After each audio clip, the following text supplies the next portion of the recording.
Hi, Dennis Bills from life-skills.com.au here again.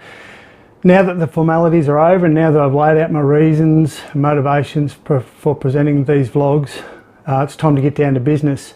And today I'd like to start by talking about money management. But before I get started, I just want to reiterate one of my primary goals in regard to preparing young people for their lives after secondary school.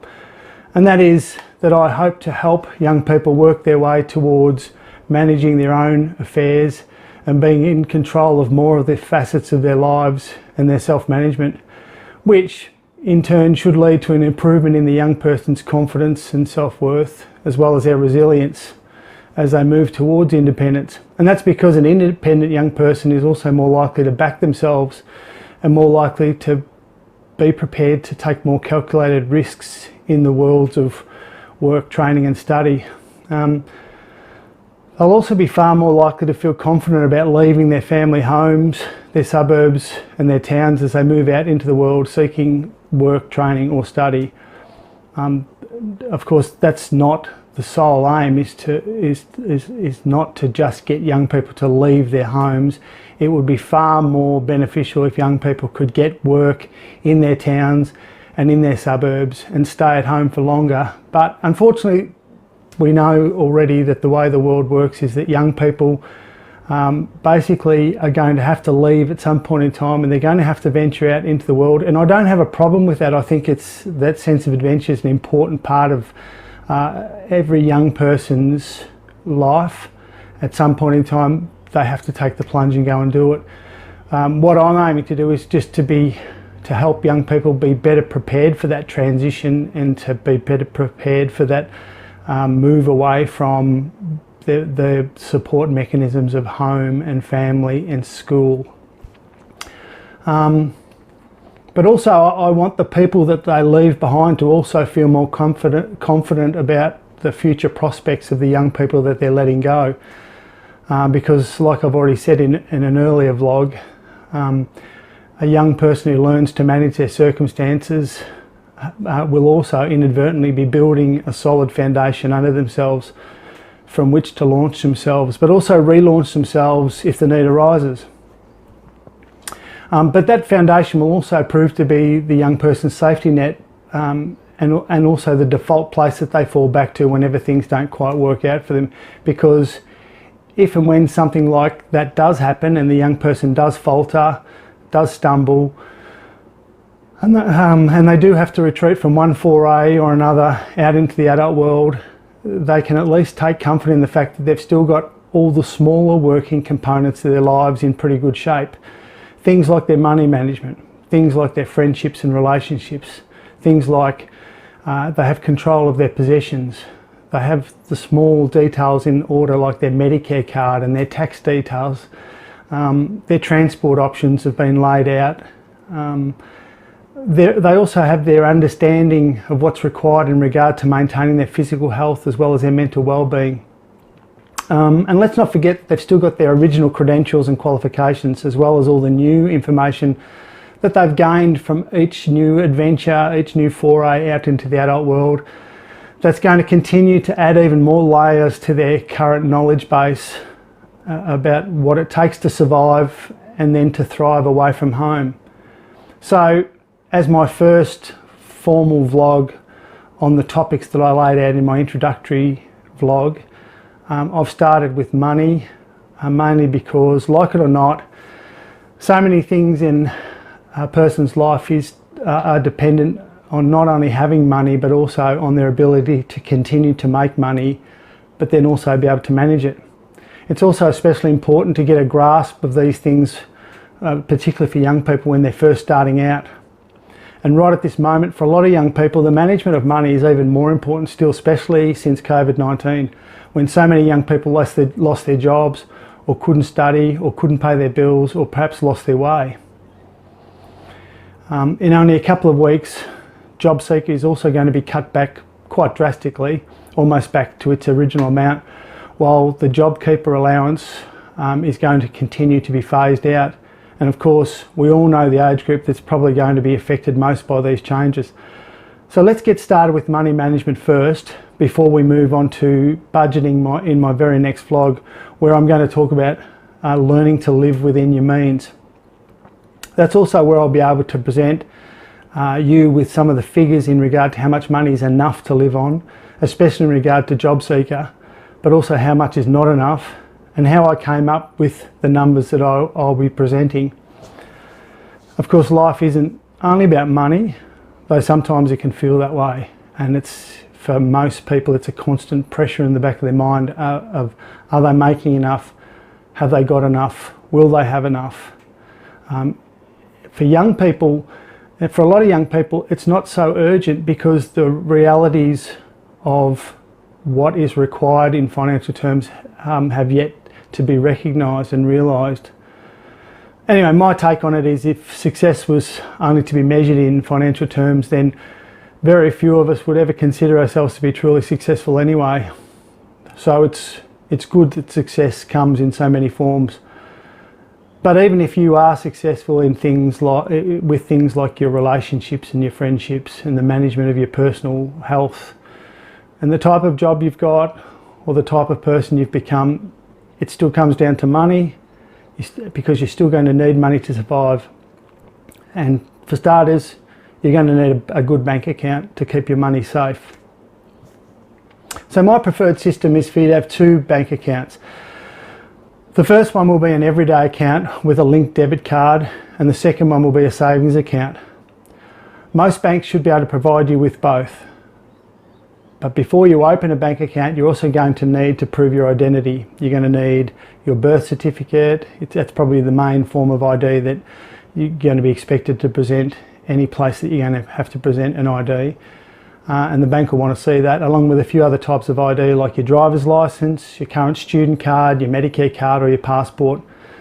The bank will also want to know your tax file number, and you will need to give that to them. And if you don't have a tax file number, I'll be covering that in the near future, but you can easily apply for one online. Just go to the ATO, Australian Taxation Office website.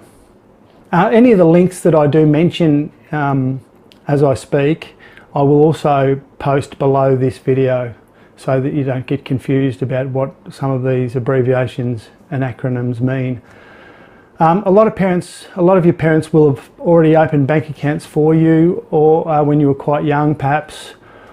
So before you do go and open a new account, you should probably check with your parents or carers to see whether they've already opened a bank account in your name. But even if they have, you don't have to stay with the bank that they chose. And that's because banks are a service, which means that you can choose whichever one you want and whichever one you like. It's also pretty easy nowadays to change banks without incurring any extra fees or charges. So your first account, your everyday account, should be your main account for your expenses. Now you can go into a bank to open your account, but you can also open accounts online, but you will then have to take your identification into the bank to verify that account. Your second account, your savings account, should be for just that, for saving money. Not that I expect you to save a great deal in the formative years of your transition, the early stages. Most people tend to manage their money by having all their income deposited into their everyday account, and from there they might occasionally move a smaller amount into their savings account. But here's the thing, if you're absolutely serious about saving money, and I think it's a good strategy to start almost immediately, even just thinking about it without actually doing it is a good start, because a lot of young people can't actually afford to save because they can't actually afford to live on the money that they do have. But if you're absolutely serious about saving, a good strategy that usually gets results is to get all your income deposited into your savings account instead, including any government or family assistance that you might be receiving. And from there, you should only transfer across into your everyday account just enough to get you through to your next payday, whatever form that takes, whether it's through your job, whether it's through government assistance, whether you're being supported by your family. But to manage a strategy like this, you're going to need a lot of self-control. You're also going to need a seriously good budget, probably one that's accurate down to a few dollars. And that's what I'll be talking about in my next vlog. But since both your everyday and your savings account will probably be linked via a phone banking setup or an app, you're probably going to be able to access both your accounts anyway, more or less whenever you want. There is, however, one way that you can actually prevent yourself from being able to withdraw too much money from your savings account, but especially on the spur of the moment. Like when you're out on the town, you're with your friends and suddenly find that you've blown the last of your spending money for the week, and you realise that you've still got money in your savings account. And the way to prevent yourself from accessing your savings through your app or through an EFTPOS machine is to put a daily limit on the amount that you're able to withdraw from your savings account via phone banking or through an ATM, by setting your account to disallow these larger withdrawals from your savings and instead require you to actually go into your bank and make the withdrawal over the counter. Now that's a pretty tight sort of restriction to place on yourself, but like I said, if you're absolutely serious about saving money, then there's definitely benefits in it, because every dollar you save now is one less dollar you have to make in the future. That's the way I like to think of it. So if you can put a lot of money away, or a reasonable amount of money away in your early years, it means that you've established a system of saving, and it means you're going to only get better at it. So if you want to make a deposit into your account, like a paycheck from an employer or from a government agency or maybe a family member, all you need to do is give that person who's going to pay money into your account your account details. Firstly, you're going to need to provide them with your account name, for example, Mr. Bill Jones, and then you should also provide them with your BSB number, and that BSB stands for Bank State Branch, which is usually a 6-digit number like 013510. And lastly, you need to provide them with your account number, which is usually a much longer number than a BSB. That number will also be the only account at your bank, or any bank for that matter, with that exact account number. It's also safe to receive money from other people via electronic bank transfers. All you need to do is provide that person depositing the money into your account with the same details. But with some organisations like PayPal, for instance, if you're already a member, you really only need to provide the person depositing the money with your email address, and because that email address is linked directly to your PayPal account. But like any electronic transfer of money, the person you're transferring the money to won't be able to see any of your account details, and definitely not your balance, so you don't need to worry about that. You're not exposed, and your bottom line isn't available to anyone who's putting money into your bank. All they can see is your BSB and your account number and your name, the name on the account. And they'll only be able to see the amount that they've deposited, and that's about it. Your bank should also be able to provide you with regular statements for each of your accounts, and those statements you should get monthly, and they'll list all the transactions on your account. Now you can either have these statements sent out to you via regular mail, or you can download them from your internet banking site. So your statements will not only show you every last cent that's been withdrawn from your account, meaning the money that you spent over the month or quarter, if you receive your statements quarterly, which you can elect to do. They'll also show you every cent that's been deposited into your account, like your wages or your government assistance. My advice is for you to request monthly statements from your bank, mainly because it's a lot easier to keep track of your money when most of your transactions are still fresh in your mind. And since the pages of your bank statements are also numbered and dated, and each transaction is also dated, it should be pretty easy to find anything that's out of the ordinary. And that's why I strongly recommend that you carefully go through each of your bank statements each and every month to make sure that your house is in order.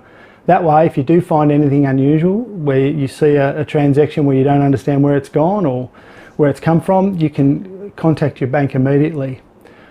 I'd also recommend that you store all your monthly statements together, either in a physical file that you keep in a filing cabinet, or one of those little personal file organisers that you can purchase, and I'll stick a photo of that up alongside this, or in a separate folder that you've created on your computer, iPad, iPhone, or at least on a separate banking folder inside your email server. So you've created a folder inside your email and you just call that bank statements.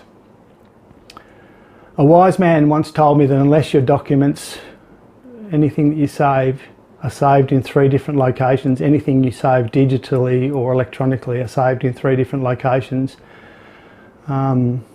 if you do happen to have some sort of major computer or phone malfunction, then they may as well not exist. That's why it's a good idea to also save your statements on a hard drive or perhaps in the cloud. Now, about that debit card linked to your everyday account. Your debit card is really your ready-made cash, but it's your money, it's not the bank's. So with a debit card,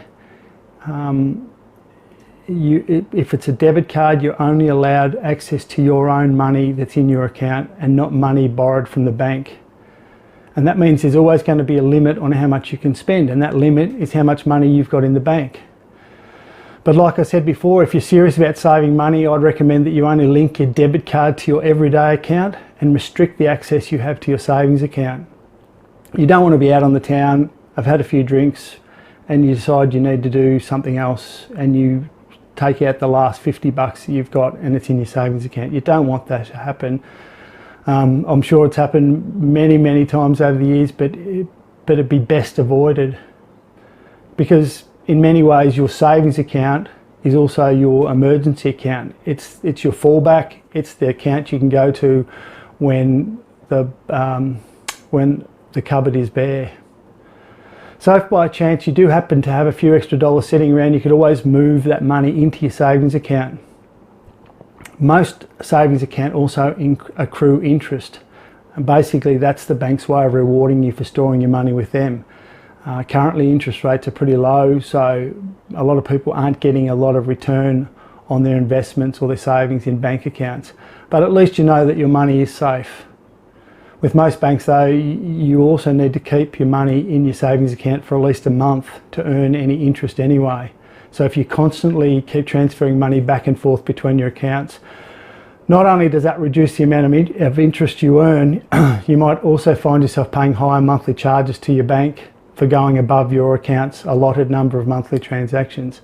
So when you have a bank account, the bank gives you an allowance usually of how many transactions you can use per month, and if you go above that, they'll whack another 10 cents, 20 cents, 50 cents per transaction on your fees and deduct that money from your account.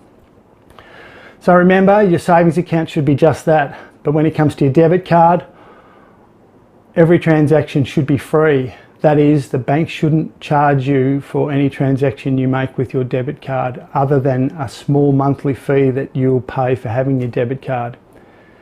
So if you've already got a few separate bank accounts, maybe with a small amount of money in each, you'll definitely be paying bank fees for each of those accounts. The best way to avoid this is to close the accounts that you don't need and only keep the one that gives you the best deal. So before you do anything else, you should first compare the fees and charges you'll be paying with each bank. You can also make these comparisons online.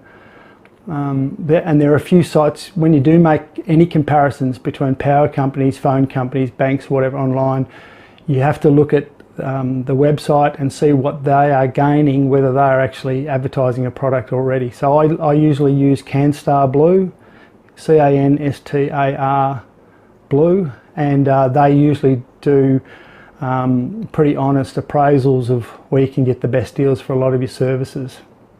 So underneath this video I'll post the web link that gives you, I'll also post a web link that gives you access to all the major banks who all seem to have pretty similar products, and you can make your own assessment. But there are some accounts that are specifically set up for young people, and they intentionally have low fees and charges to encourage young people to jump on board with a particular bank or building society, hoping, because like most people, when they jump onto a particular bank or building society, they tend to stay there for life.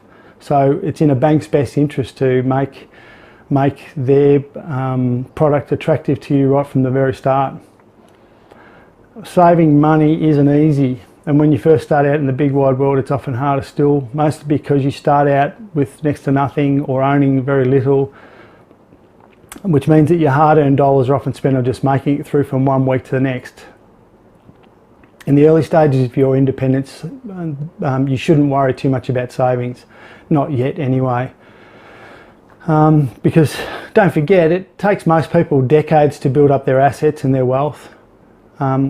Just don't forget that being wealthy isn't only about owning more stuff or having better stuff than your friends or your neighbours.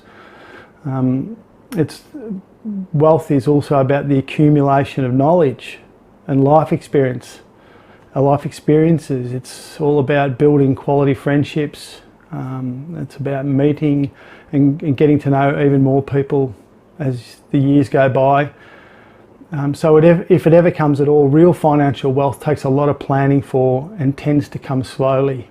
Very few people get rich quickly, and anyone that offers you a strategy for getting rich quickly is probably kidding you. There are very few, and you have to be really wary of anyone who's offering you a deal that's too good to be true, because if it's too good to be true, then it's not true.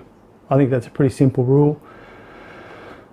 Of course, there are some people who think it's better to jump the queue and borrow large amounts of money up front so that they can have everything they want much sooner, maybe even just to make it seem that they're actually doing well. But the people that do that often will spend much of their days worrying about how they're going to pay all that money back. That's why I think it's good to build your wealth and your assets slowly, to buy the things that you need first and not the things you want, and just help build that foundation under you like I was talking about earlier. So unless you're an exception to the rule, I wouldn't be getting too worried about having it all, just as long as you have enough to get by on for the immediate future. If you've already managed to save a bit, then good for you. You're a rarity. So long as your efforts, this is an important point, so long as your efforts to save money haven't been at the expense of other facets of your life.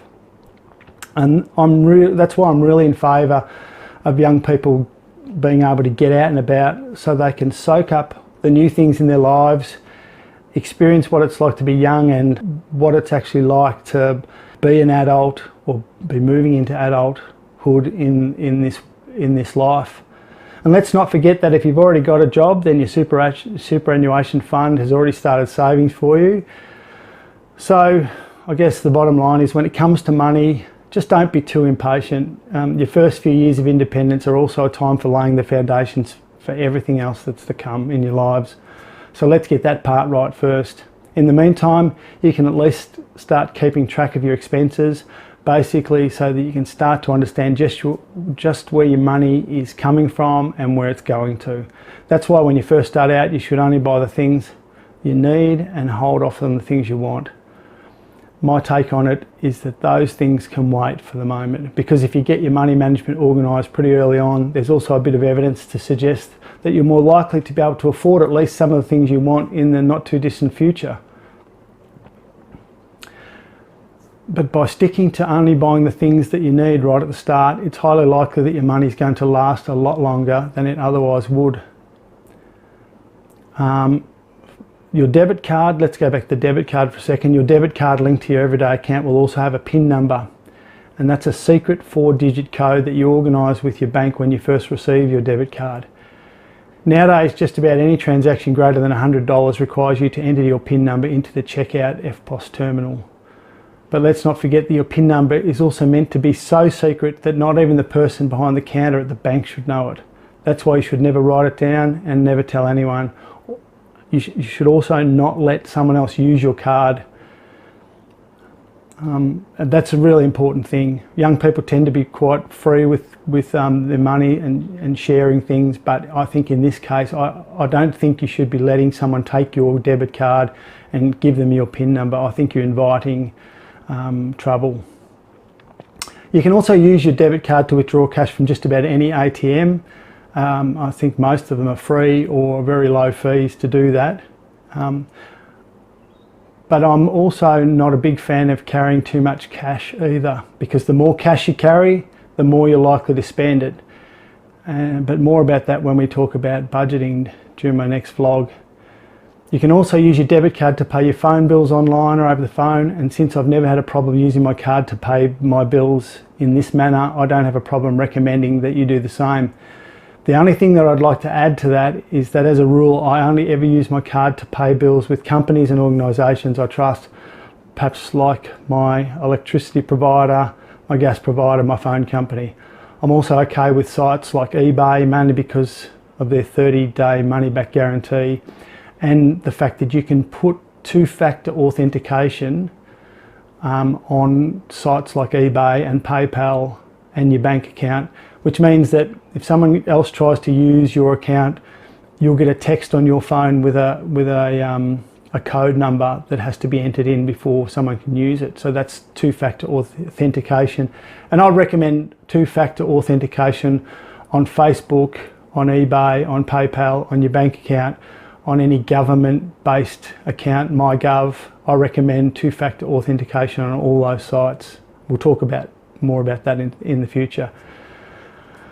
But before you pay any bill, but especially if it comes via email, I think you should first check that it's come from a legitimate organisation and it isn't a scam, because there's a lot of that going on at the moment. And the best way to do this, rather than using the link provided in the email, you should instead use your search engine and then go to the company's official web page. That's because in recent times, scamming has also become a pretty significant issue. And a lot of young people fall for scams, and a lot of elderly people fall for scams. So if you're ever in any doubt about any bill that you receive via email, you should first call your provider using the contact number they list on their official website, the website that you found by typing their name into a search engine, and not the website that you got off an email link. Because any major service provider should definitely be able to tell you whether the bill number on the bill that you received is genuine, as well as whether they sent it. And don't forget that you can also pay your bills via internet banking. So, and most internet banking sites are pretty well secure as well. So, learning to successfully manage money takes time. That's why I'm not such a big fan of young people going out and borrowing money or having credit cards. That's why I strongly advise that you start out with a debit card, not a credit card. That's because a credit card is really a loan from the bank that lasts for about 30 days before you have to repay it, or at least a decent part of it, but also on the exact date that they tell you to. And if you don't pay up, then you're going to be charged some pretty serious interest for using their money over that 30-day period. And that can get nasty, because it can build up and build up, and young people have some of the highest rates of credit card debt in the country, and often go bankrupt because of credit card debt. So just stay away from credit cards, full stop, and do yourself a favour. A credit card with an inflated amount of credit can also give a young person a false sense of security that often creeps way beyond their capacity to repay the money that they've spent. Credit cards also, like I said, one of the biggest financial hiccups in young people's lives, and credit cards get too many young people into financial trouble. That's why my advice is to avoid them at all costs, but especially in your early years.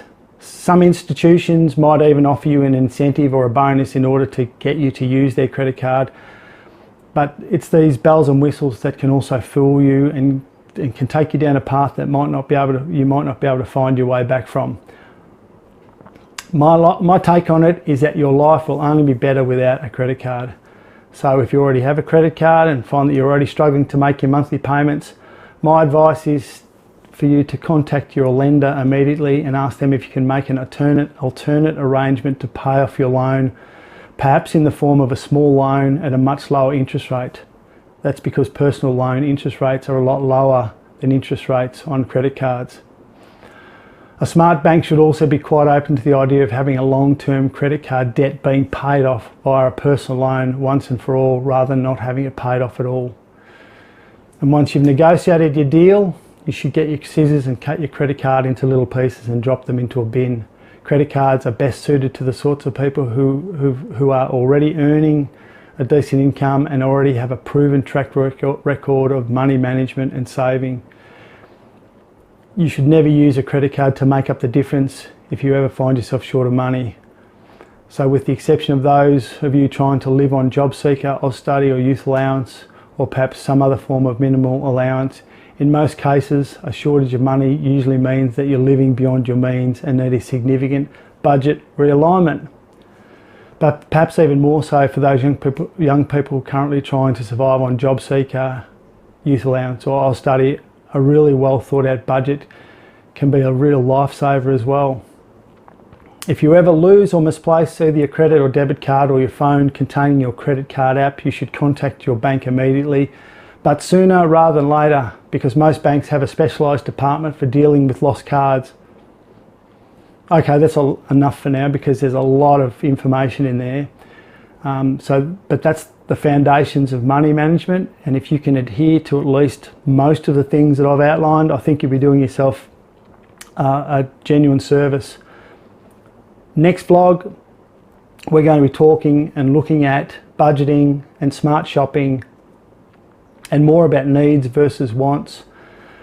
So if you're interested, you can follow me by going to the contacts section of my website, and there you'll find all my vlogs listed in order. And you can also find them on my YouTube channel, which I'll post the address just above.